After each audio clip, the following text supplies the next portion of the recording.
Suivant les dossiers et suivant les architectes, nous avons des dossiers plus ou moins établis. Donc on est obligé de travailler sur les plans permis de construire, les esquisses d'architectes et de faire la corrélation de l'ensemble.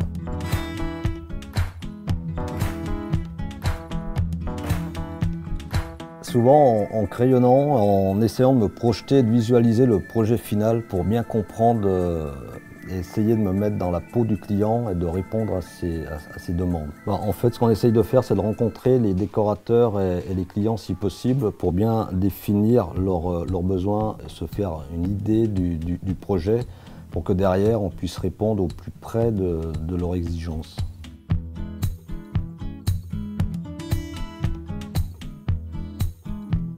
En fait, on a quand même des références dans ce domaine, ce qui nous permet d'arriver quand même avec un certain niveau de crédibilité pour justement défendre notre projet, nos idées, pouvoir faire passer des conceptions qui peuvent aller dans son sens, dans le sens de l'architecte, dans le sens du client pour améliorer le projet, trouver des solutions techniques, des solutions esthétiques qui permettent de rendre le projet crédible.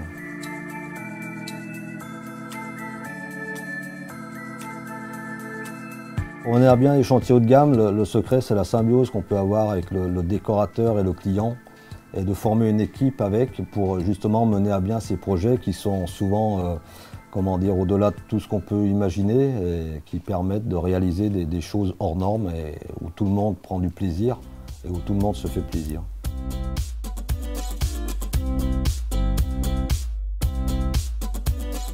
Le refuge du Goûter est un chantier de haute montagne situé à 3800 mètres d'altitude. Ses particularités, c'est qu'il est situé sur la crête d'un glacier, accessible uniquement par hélicoptère.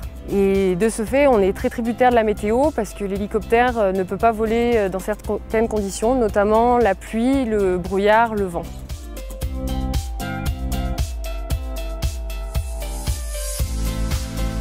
Nous avons adopté une organisation qui était ciblée sur l'optimisation tout au long du cursus de fabrication et de pose à cause du transport par héliportage. À partir de l'étude, nous avons réfléchi par module et éléments palettisables compatibles avec l'hélicoptère. Tout a été traité de manière à optimiser les charges et à faciliter ensuite la pose sur place.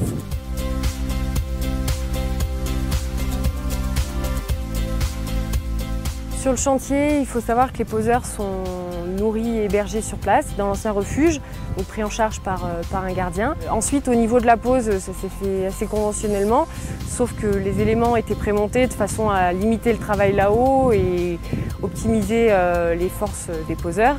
Le refuge du Goûter est un projet assez contraignant du point de vue de l'environnement. C'est un bâtiment qui a un classement qualité environnementale. Donc le but également du chantier était de limiter évidemment les évitroyages qui consomment beaucoup d'énergie et de limiter les déchets pour éviter les évitroyages de redescente. Ça a été aussi une des grandes préoccupations de CBA Montagne sur le projet.